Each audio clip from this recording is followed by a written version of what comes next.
It's winter in Europe, so we decided to go to Florida to visit some friends.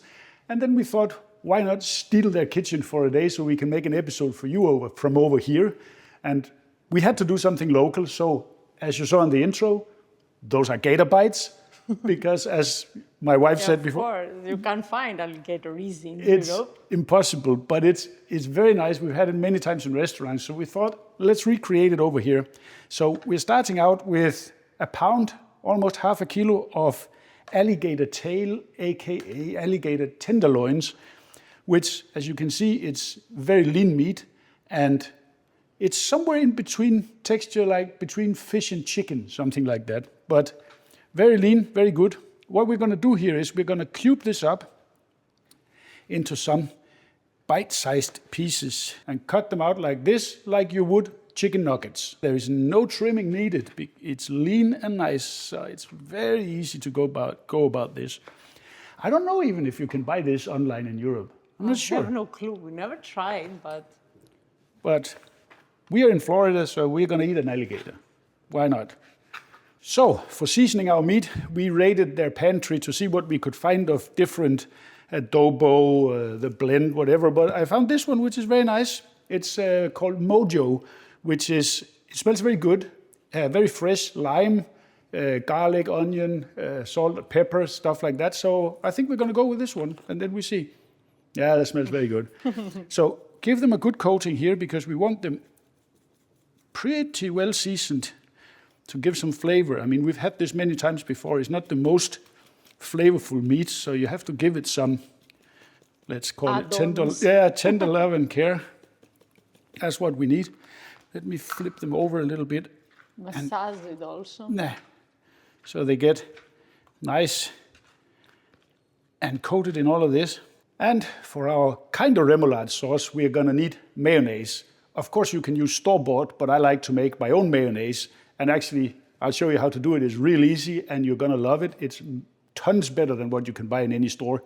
You will need a narrow container and an immersion blender that fits relatively snug in there. The observant eye out there will see that I'm using the glass from a French press coffee pot.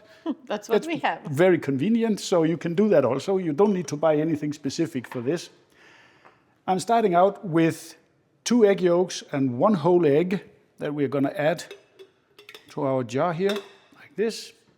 And then you want to use a neutral oil. Do not use olive oil for this, because it becomes bitter. For this, now I'm using canola. You could use sunflower, you could use whatever. We are going in with, that's the first 250 milliliter or 1 cup. We are going to go in with a bit more of that. So I'm going to go in with half a cup, or another 125 milliliter.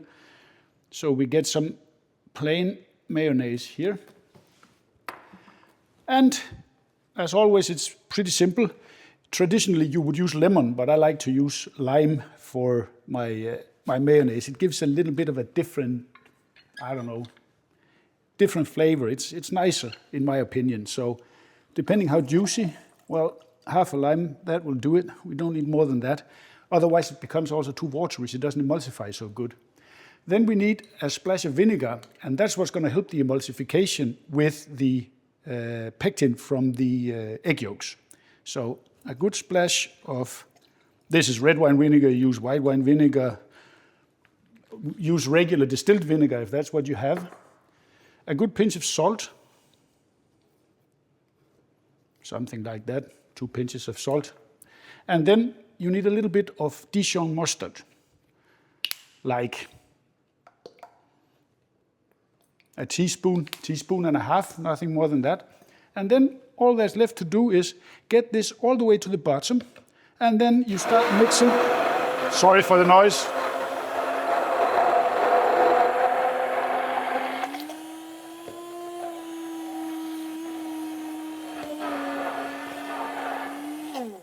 And there you have it.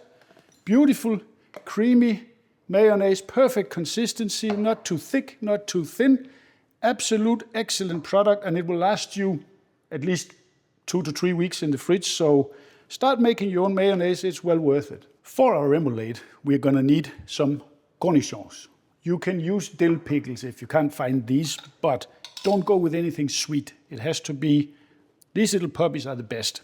And then we are simply gonna cut them up, brunoise, if you know what that means, very small cubes, just to use fancy terms. And it doesn't have to be, do it the easy way, just chop them up. And keep chopping till you have a, as I said, very fine.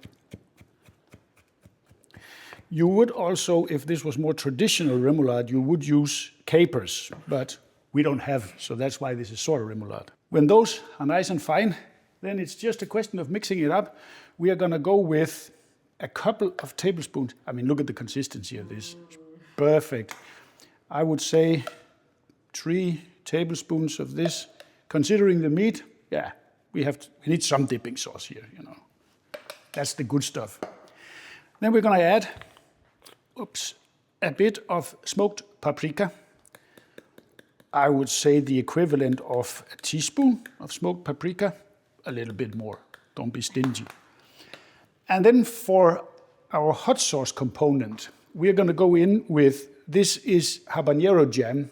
We made it, we brought it from Europe, actually as a present to our friends here, so now we're using some of it, you know, that's how it goes. This is super duper spicy, so be careful with this. We are gonna give it like half a teaspoon like this. That is plenty of spice, trust me. If you don't have something like this homemade, use sriracha, use whatever hot sauce you can get your hands on. Then we wanna add a little bit more mustard to this, like another tablespoon or so.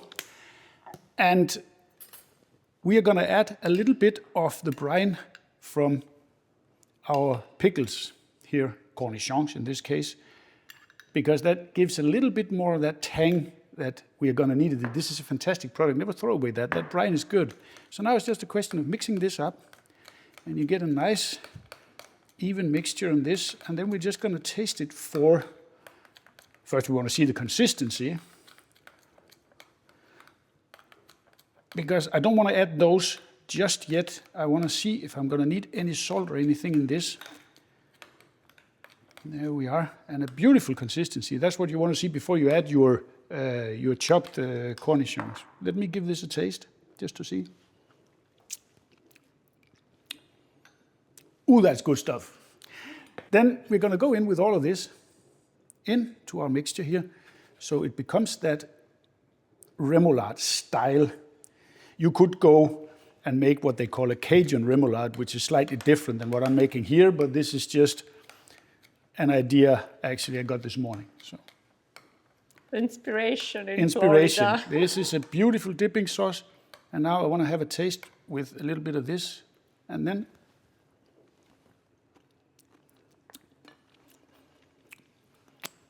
that's fabulous. That's just good dipping sauce. And don't worry, it's not too spicy. I could add a little bit more, but I won't do that because then I know my camera wife, she's going to be angry with me. So this goes in the fridge, and then we'll get started on our oil. Well, and since we don't have our deep fat fryer with us from Greece, then we're going to go old school. And this is actually maybe also a good trick for you out there. A regular pot and a deep fry thermometer. This is like $10, and then you have a deep fat fryer right there in a small pot, and you don't waste as much oil as you do in a big deep fat fryer. So we continue with our canola oil. You want to make sure that you have a good amount of oil. First of all, of course, to cover your thermometer, but also so you have enough when you cook the meat that you don't cool it down too much. So I would say half of this pot filled up, that will do it. And then you see here, we are going to go for 350 Fahrenheit or 180 Celsius. So let that warm up while we do our breading station. For our breading station, it's basic as always, all-purpose flour, couple of eggs beaten up. But I want to talk a little bit about the breadcrumbs. We are going in with regular plain breadcrumbs. Use panko if you have them. But this is where you want to add your seasoning. So a fair amount of breadcrumbs here on our plate. And then we want to continue with our Mojo that we used before on the meat. So that's the flavor profile we want. Then I'm going to give it some red pepper flakes, just to give it a little bit, because now, as you saw before, let me open this, and are coming out freely. So like this, that's better. We made the remoulade dressing, and we added a bit of that spicy jam that we made with habanero, but I want to have a bit of seasoning on the meat also. A little bit more salt here because all of those breadcrumbs will not stick to our meat. So get this mixed up. Now it's the simple routine, wet hand, dry hand. We start with our meat, some of it into the flour here, flip it around. So we get, the flour is only here to make sure that the egg sticks nicely, so we get a nice coating that can absorb some of the breadcrumbs. Flip it around a couple of times so you get it fully coated. And once we have that, you see, perfectly nice and coated into our breadcrumbs. And then with your dry hand, you sprinkle this over so all of them are nicely covered. And you see, there you are. Ah, nice that little, looks perfect. nice, exactly, nice little bites there with some chili flakes that will give you a little bit of heat when we eat them. I'm gonna continue with these, and then we'll see you at the pot. We are rocking at exactly 350 Fahrenheit, so now we start putting these in batches. So we put in maybe 4 or 5, something like that. And the reason is we don't want to let the oil cool down too much because the temperature will start dropping, and that we don't want. We want to keep it up there in around the 350 plus minus, you know, Fahrenheit, which is 180 Celsius. They need maybe 3-4 minutes till they come to the surface and they're golden brown. And when they look like this, they're good to go. And if you want to check temperature, then you're going for something like 165 Fahrenheit, 75 Celsius, something like that. And I will move on with the rest here. This won't take long, and then we are ready to plate them up. Moment of truth, and this is a finger food proposition. Normally I'm not much for eating with my fingers, but this needs to be dunked in our nice remoulade sauce, and then we see how it tastes.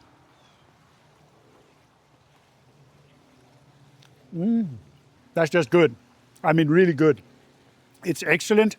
It's not the most tender type of meat, but it never was. That's the nature of alligator meat. But the flavor is good. As I said from the beginning, it looks somewhere between chicken and fish. That's also the texture you get. But the flavor with the breadcrumbs here, a little bit of chili, the remoulade sauce, it's a perfect mix. If you can get your hands on alligator meat, give this a shot.